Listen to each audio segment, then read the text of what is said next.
नमस्कार दोस्तों, स्वागत है आपका हमारे इस चैनल धूप धुनुची आरती में। दोस्तों, महाअष्टमी के दिन यानी कि बसंत नवरात्रि के दुर्गाष्टमी के दिन जो है किस तरीके से जो है धुनों पुराणों का अनुष्ठान करना है और किस समय में करना है, ये आप लोगों का सवाल आ रहा है। तो इसके बारे में ही जो है आज का हमारा ये वीडियो है। तो आप अन्नपूर्णा पूजा भी उस दिन अगर कर रहे हैं तो उसमें भी जैसे कि आप धुनों पुराणों का अनुष्ठान कर सकते हैं। कई लोगों ने कहा है कि संधि क्षण में अगर हम धुनों पुराणों करते हैं, धुनों पुराणों का अनुष्ठान, तो क्या वो किए जा सकते? तो हाँ, बिल्कुल दोस्तों, आप चाहे तो संधि क्षण जो होता है मूल रूप से अष्टमी में ही किए जाते हैं। मतलब अष्टमी के दिन ही जो है वो धुनों पुराणों का अनुष्ठान किया जाता है। तो इसमें जो है संधि पूजा की जो अष्टमी मतलब जो कि 24 मिनट जो है अष्टमी के जो 24 मिनट है उसमें आप जो है धुनों पुराणों अनुष्ठान शुरू कर ही सकते हैं। कई परिवार का ये नियम होता है कि धुनों पुराणों अनुष्ठान जो है वो शुरू हो जाता है और उसके बाद जो संधि क्षण होता है उस समय जाकर आरती होती है। बलिदान जिन परिवारों में नियम होता है उन परिवारों में जो है बलिदान के साथ आरती होती है। तो संधि पूजा में अगर कोई करना चाहते हैं तो संधि पूजा में जो है आप जो कि अष्टमी का समय होगा, उस अष्टमी के समय में जो है आपको धुनों पुराणों का अनुष्ठान करना चाहिए। कई लोग वैसे नवमी के दिन भी जो है वो धुनों पुराणों अनुष्ठान करते हैं अपने कुलाचार के नियम के अनुसार। असल में क्या है ना दोस्तों, ये धुनों पुराणों अनुष्ठान जो है ये असल में कुलाचार और लोकाचार देशाचार में आते हैं। अर्थात जो है ये मूल रूप से जो है कई परिवारों में आपको देखने को मिलेगा कि उन परिवारों में जो है उन घर के हर जो विवाहित महिलाएं हैं, खासकर ये अनुष्ठान जो है वो विवाहित महिलाएं ही करते हैं। हर विवाहित महिलाएं जो है अष्टमी के दिन, शारदिया के समय तो बहुत देखने को मिलेगा आपको, अन्नपूर्णा और जगधात्री पूजा में भी किया जाता है। बसंत नवरात्रि की जो मतलब बासंती दुर्गा पूजा जिन घरों में होती है उन घरों में भी ये अनुष्ठान होता है। कई जगह पर काली पूजा में भी ये अनुष्ठान किया जाता है, पर सबसे ज़्यादा आपको शारदीय दुर्गा पूजा के समय ही ये देखने को मिलेगा। तो उन परिवारों की जो विवाहित महिलाएं होते हैं वो जो होते हैं इस दिन संपूर्ण उपवास में रहते हैं और माँ के सामने ये जो धूप आहुति आदि मतलब धुनों पुराणों अनुष्ठान के माध्यम से माँ के सामने धूप आहुति आदि करते हैं और संपूर्ण परिवार के विश्व के कल्याण के लिए जो है वो प्रार्थना करते हैं और उसके बाद ही जो है वो माँ के सामने पुष्पांजलि करके अपने उपवास जो है वो भंग करते हैं। तो धुनों पुराणों अनुष्ठान असल में जो है कुलाचार के हिसाब से आते हैं। तो इसलिए जो है आप अगर नवमी के दिन भी करते या अष्टमी नवमी दोनों दिन करते या प्रतिदिन भी करते हैं, नवरात्रि के जो है आप 9 दिन में प्रतिदिन ही करते हैं तो उसमें भी कोई समस्या नहीं है। पर मूल रूप से जैसे कि मैंने आपको कहा कि कुलाचार के चलते ज़्यादातर जो है अष्टमी के दिन किए जाते हैं। क्योंकि ये कुलाचार है तो ये हर कोई जो है अपने हिसाब से मतलब जैसे कि नवमी के दिन भी लोग करते हैं, अष्टमी के दिन संधि क्षण में भी करते हैं, तो ये थोड़ा बहुत अपने हिसाब से जो है वो कर लेते हैं। तो इसमें कोई समस्या बहुत बड़ी नहीं है क्योंकि लोकाचार कुलाचार के जो नियम होते हैं वो उस प्रकार से निभाए जा सकते हैं। हर कोई अपने परिवार के हिसाब से जो है ना इसे ठीक कर सकते हैं। पर ज़रूरी है कि अगर आप कुलाचार पालन कर रहे हैं तो हर साल जो है ना एक ही समय में मतलब एक ही दिन में जो है आपको इसे पालन करना चाहिए। ऐसा नहीं कि इस बार आपने अष्टमी में किए, दूसरे साल आपने संधि पूजा में किए, तीसरे साल आपने जो है वो नवमी के दिन किए, तो वो कुलाचार नहीं कहलाएगा। कुलाचार वही होता है जो पारंपरिक तौर पर हर साल जो है वो निभाई जाती है, वही जो है कुलाचार होते हैं। और देशाचार भी उसी प्रदेश के हिसाब से जो है कई जगह पर जैसे कि देशाचार होता है कि वो उस प्रदेश के हिसाब से या उस अंचल के हिसाब से जो है उस इलाके के हिसाब से ही जो है वो निभाए जाते, तो उसे देशाचार जो है वो कहा जाता है। तो कुलाचार और देशाचार की विषय, अब कई लोग कहते हैं कि कई विषय जो है वो शास्त्र में नहीं होता है। देखिए दोस्तों, शास्त्र में नहीं है विषय, ऐसा नहीं है। धूप के अगर विषय देखें, धूप आहुति आदि के विषय देखें, जैसे कि कई शास्त्रों में कहा गया है, मैंने इसके बारे में आप लोगों को पहले भी बताया, जैसे कि वैष्णव धूप, दुर्गा धूप के ऊपर जब मैंने वीडियोस बनाए हैं तब मैंने ये बताया है कि शास्त्र में धूप को अग्निष्टोम के साथ राजसूय यज्ञ के साथ जो है कहा गया है धूप करने को। तो शास्त्र में इसका वर्णन है। तो इसके साथ जो है हर कोई जो है ना अपने कुलाचार को जोड़ के इसे जो है अपने तरीके से पालन करते हैं।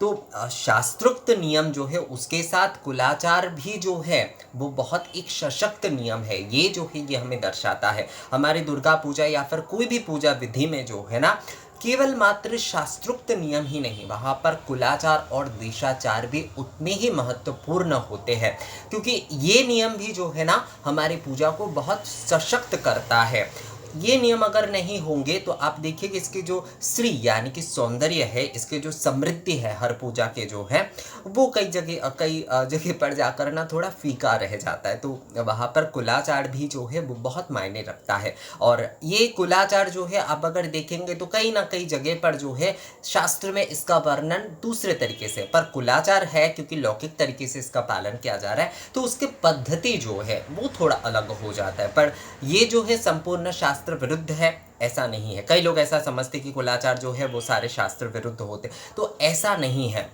हाँ, कई विषय होते, कई मान्यताएं ऐसे होते जो कि मतलब एक दूसरे प्रकार की संस्कार के चलते वो करते हैं, दूसरे प्रकार की वो विश्वास के चलते करते हैं। मैं उसे गलत या सही नहीं कह रहा हूँ, पर वो कई समय जो है वो ज़रूरी नहीं होता है। पर ये जो इस प्रकार की जो धूनो पुराणों या फिर ऐसे कुछ जो नियम आदि होते, उसका शास्त्र में एक अलग तरीके से वर्णन होता ही है, अलग तरीके से उसे करने की कहा ही गया है। पर जब लोकाचार और कुलाचार में ये निभाया जा रहा है तो उसके बस थोड़ा बहुत इधर उधर हो रहा है, पर मूल अगर भावना की अगर देखें तो उसमें कोई परिवर्तन नहीं है। तो इसे जो लोग शास्त्रोक्त नहीं है या फिर ऐसे नहीं है ये कहते, तो मैं कहूँगा कि कुलाचार और लोकाचार भी जो है वो हमारी पूजा को सशक्त बनाते हैं। और इसके कहीं ना कहीं पर लिंक जो है, आजकल लिंक शब्द जो है वो बहुत ज़्यादा इस्तेमाल होता है, लिंक जो है ना कहीं पर जाकर आपको शास्त्र में भी मिलेगा। हमारे इतने सारे शास्त्र हैं, इतने सारे वर्णन हैं, हम सभी चीज़ें नहीं जानते हैं और इसलिए हम बस ये बोल देते कि हमने तो इसके बारे में नहीं सुना, इसके बारे में नहीं पढ़ा, इसके बारे में नहीं चढ़ा। तो हम सभी तो नहीं पढ़ सकते, सभी तो नहीं जान सकते एक जीवन में। तो इसलिए जो है इसका लिंक नहीं है, ये पूरी तरीके से जो है बोल के कोई वितर्क करने की कोई विषय नहीं है यहाँ पर। लोकाचार कुलाचार भी है ना कई प्रकार से जो है, क्योंकि उसका पद्धति अलग हो जाता है तो हम थोड़ा उसे अलग प्रकार से समझते हैं। पर लिंक इसका है दोस्तों, इसका लिंक भी जो है ना ये शास्त्र के साथ होता है, मतलब संजोग एक होता ही है, तभी जो है वो नियम चढ़ा है। और शास्त्र में भी ऐसे कई सारे नियम लिखे गए हैं और कई सारे नियमों के वर्णन है जो कि लौकिक तौर पे जो है निभाए जाते थे, यानी कि प्राक वैदिक समय से ही जो है जितने नियम जो भी सारे पद्धति निभाए जाते थे उनके वर्णन भी आपको वेद में मिलेंगे, आपको जो है दूसरे ग्रंथ जो कि बाद में आते गए उसमें आपको मिलेंगे ही। तो ये जो यहाँ पर जो टाइमिंग के विषय है, तो चलिए टाइमिंग अभी आप लोगों को बता देते हैं। सबसे पहले यहाँ पर ना कुछ विषय के बारे में बोलने जब जाते हैं ना तो वहाँ पर कुछ विषय आ जाते हैं, तो उसे ना बोले बिना बस जो है प्रोफेशनली एक वीडियो बनाना मुझे थोड़ा अच्छा नहीं लगता। तो अष्टमी जो है, अगर अष्टमी पर करना चाहते तो अष्टमी के दिन तो जैसे कि आप जो है सुबह से, यहाँ पर जैसे कि सुबह से दिया जा रहा है, ये हमारे यहाँ के पंचांग के हिसाब से मैं कह रहा हूँ। तो यहाँ पर जैसे कि अष्टमी जो है 20 अप्रैल को, मतलब जो वासंती दुर्गा पूजा की जो अष्टमी है वो 20 अप्रैल को 7:18 तक है। तो 7:18 तक है। और पूर्वाह्न में अगर सुबह के समय जो है ये दोनों पुराण अनुष्ठान कर रहे हैं तो आप कोशिश करिए दोस्तों कि 11 बजे से 12 बजे के भीतर जो है, अगर आप सुबह के समय कर रहे हैं तो आप 11 बजे से 12 बजे के भीतर जो है ये दोनों पुराण अनुष्ठान करने की आप कोशिश करी।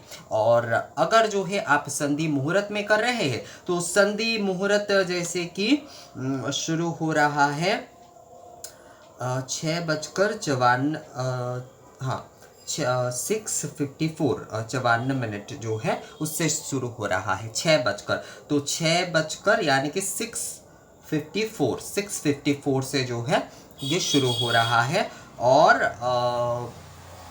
जो है संधि का जो मुहूर्त है वो 7:18 यानी कि 7:18 अच्छा 6:54 से जो है शुरू हो रहा है, संधि पूजा आरंभ हो रहा है। तो अगर संधि में करना चाहते तो आपको 7:18 के भीतर ये कार्य करना चाहिए। मतलब दोनों पुराणों का अगर अनुष्ठान जो है आप संधि पूजा में करना चाहते तो आपको 7:18 के भीतर ये कार्य शुरू करना चाहिए। 7:18 पर जो है वो संपूर्ण संधिक्षण हो रहा है, यानी कि अष्टमी और नवमी का उस समय जो है संयोग हो रहा है। तो इसलिए मतलब अष्टमी तिथि जो है वो संपूर्ण हो रहे और नवमी तिथि जो है वो शुरू हो रहे 7:18 पर। तो आपको जो है ये 7:18 के पहले ही जो है ये आपको करना है।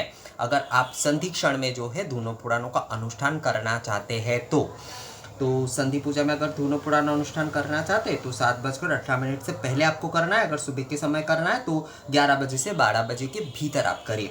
अब अगर जो है आप अन्नपूर्णा पूजा में करना चाहते हैं तो अन्नपूर्णा पूजा में जैसे कि आप जो है अन्नपूर्णा पूजा में पूर्वान्न की पूजा अगर हो रही है तो पूर्वान्न की पूजा के बाद भी मैं कहूँगा 11:30 से 12 यानी कि 11 से 12 11:30 से 12 के भीतर ही जो है आप धूनो पुराणों का अनुष्ठान जो है वो आप कर लीजिए अगर अन्नपूर्णा पूजा में आप कर रहे हैं। और जो लोग प्रदोष के समय माँ के पूजन कर रहे हैं यानी कि अन्नपूर्णा पूजन कर रहे हैं और उस समय करना चाहते हैं तो अष्टमी क्योंकि जो है 7:18 तक ही है तो इसमें सही होगा कि आप जो है 6:30 से जो है 6:30 से या फिर थोड़ा सा 6:15 से ही मान लीजिए, मतलब 6 ही आप मान लीजिए, 6 बजे से 7 बजे के भीतर जो है आप दोनों पुराना अनुष्ठान करने की कोशिश करें दोस्तों, तो ये सबसे ज़्यादा सही रहेगा। तो अष्टमी के आप दुर्गा अष्टमी के अगर कर रहे हैं तो सुबह के समय कर रहे हैं तो आपको जो है आप और एक चीज़ मैं कह देता हूँ, अगर आप दोनों पुराणों जो लोग जो है संधि पूजा के समय भी करना चाहते हैं और अष्टमी के सुबह में भी करना चाहते हैं, 2 बार करना चाहते हैं तो वो भी कर सकते हैं, उसमें भी समस्या नहीं है बिल्कुल। तो सुबह के समय कर रहे हैं तो उसमें 11 से 12 के भीतर करिए दुर्गा पूजा के मतलब दुर्गाष्टमी के जो है। और अगर संधि पूजा के क्षण में कर रहे हैं तो 6 बजकर मतलब मान लीजिए कि 6:50 से ही आप मान लीजिए, मतलब 6:50 से जो है एक्चुअली 6:54 से जो है वो शुरू हो रहा है संधि पूजा, तो मतलब 6:54 में शुरू हो रहा है और अष्टमी जो है 7:18 तक है। तो इसके भीतर ही जो है मतलब 7:18 से पहले आप मान लीजिए कि 6:50 से लेकर 7:18 के भीतर जो है आपको जो दोनों पुराना अनुष्ठान है संधि पूजा के अगर आप कर रहे हैं तो वो आपको शुरू करना है। और अन्नपूर्णा पूजा के कर रहे हैं तो वो भी आप सुबह के समय 11 से 12 के भीतर करिए।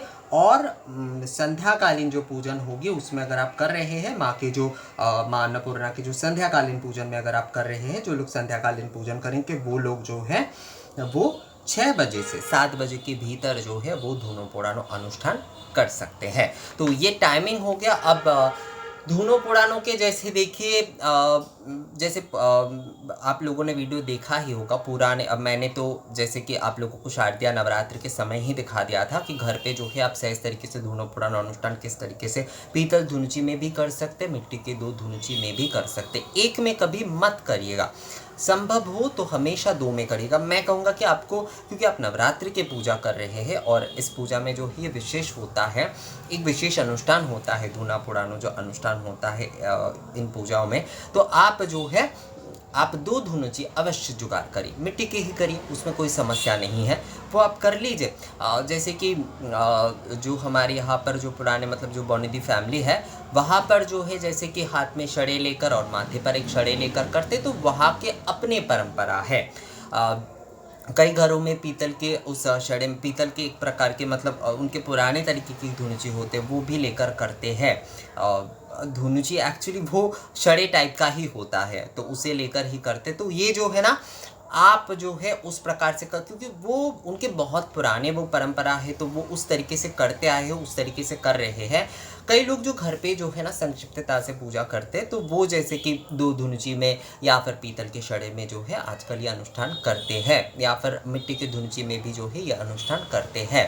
तो मैं आपको कहूँगा आप जो है देखिए, मुझे यहाँ पर जो है ना सभी के लिए बताना होता है ताकि वो नियम जो है वो सभी कर पाए, उस विषय की मूल भावना के साथ जो है सभी लोग जो है उस नियम को संपूर्णता से कर पाए और उन्हें जो है माँ की कृपा प्राप्त हो। इसी विषय को ध्यान में रखकर जो है मैं बताता हूँ हमेशा, मैं जो है बस जो मैं देखता हूँ उसी विषय को बताना, मतलब उसी विषय को कॉपी करके मैं बस बता दूँ कि यही यही करना है, तो कई लोग जो है वो कर ही नहीं पाएंगे। तो इसलिए जो है हर विषय को जो है ना हर कोई कर पाए उसके हिसाब से बताना बहुत ज़रूरी है दोस्तों। ये कई लोग नहीं समझते, अब जो नहीं समझते वो समझ ही जाएँगे, माँ की कृपा से माँ ही उन्हें एक दिन अवश्य समझा देंगे। तो आप जो है 2 धुनुची जो कि पीतल का ले सकते हैं या फिर जो है मिट्टी का ले सकते हो, उसमें जो है आप नारियल की जो भी जटा जो है, जो कोमल वाली जटा है, उसे आप घी के बाती से जलाइए।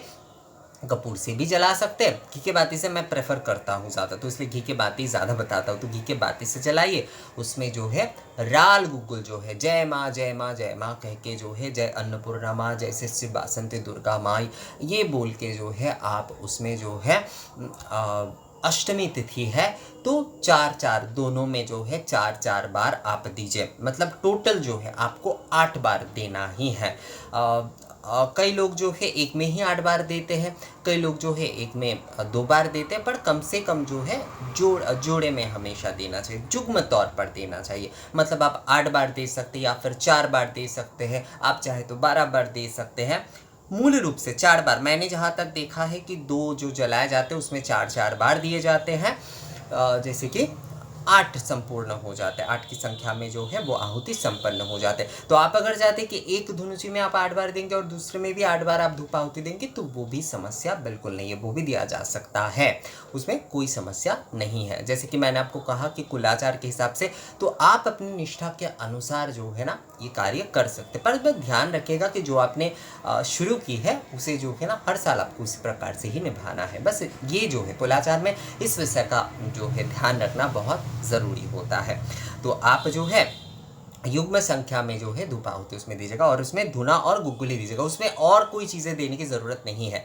धुना पुराना जो अनुष्ठान होता है उसमें मूल रूप से धूप चूर्ण कहा गया है, यानी कि जो राल धूप होते हैं वही मूल रूप से दिया जाता है, पर गुग्गुल जो है माँ को सबसे प्रिय होता है, दुर्गा या गुग्गुल प्रिय ये कहा गया है, तो इसलिए जो है आप थोड़ा सा गुग्गुल देंगे तो ये बहुत ही अच्छा होगा। तो धुना और गुग्गुल जो है आप आहुति के तौर पर 2 धुनुची में आप दीजिएगा, और ये आप ना अपने बच्चों से दिलाइएगा, ये सबसे बहुत अच्छा होता है। जो माएँ जो है दोनों हाथ में जो है आसन पर बैठकर जो है दोनों हाथ में जो वो धुनुची लेकर जो है उसमें जोत जलाकर जो है माँ के सामने बैठ रहे हैं और उनके बच्चों से वो कह रहे हैं, तो बच्चों से कह दीजिए कि वो जो है उसमें धुना डाल दे, तो ये बहुत अच्छा होता है, बहुत ही सही नियम होता है ये। और अगर आपको केवल खुद से ही करना पड़ रहा है तो आप एक थाली में जो है 2 धुनुची रखकर जो है वो आहुति आप दे दीजिए, उसके बाद जो है ऐसे उठाकर माँ के सामने आप रहिए और माँ के नाम जो है आप कम से कम जो है 8 बार आप जाप करिए, और उसके बाद जो है आप रखकर जो है उन चीज़ों की जो है आप शीतलीकरण करके आप अपने बच्चों को जो है उसके ताप दीजिए और खुद भी ग्रहण करिए दोस्तों। तो यही होता है धूना पुराणों का एक सहज सरल विधि, और मुझे लगता है ये आपको करना चाहिए। ये करके आपको ना बहुत शांति मिलेगा, बहुत तृप्ति मिलेगा। ये एक बहुत सुंदर नियम है, बहुत एक सुंदर विधि है कि यहाँ पर जो है सभी की शांति के लिए, सभी की स्वस्थता के लिए, सभी के मंगल कामना के लिए जो है ये अनुष्ठान किए जाते हैं। इस प्रकार की लौकिक विधि और इस प्रकार की लोकाचार कुलाचार जो है हमारे पूजा को बहुत सशक्त बनाता है दोस्तों। तो इसलिए मैं कहूँगा कि आप जो है अगर ये सारे अनुष्ठान कर पाते हैं अष्टमी के दिन या फिर संधिक्षण में, जिस समय भी आपका मन करे, अन्नपूर्णा पूजा में हो, दुर्गाष्टमी भी हो, जिस समय में आपको करना पसंद है आप उस समय करिए, ये बहुत ही अच्छा होगा और बहुत शुभ फल देगा आपको। तो दोस्तों ये वीडियो आप लोगों को कैसा लगा मुझे कमेंट्स करके ज़रूर बताइएगा। अगर ये वीडियो अच्छा लगा है तो इसे लाइक और शेयर भी ज़रूर कर दीजिएगा। मिलेंगे आपसे अगले वीडियो में नए जानकारी के साथ, तब तक के लिए नमस्कार।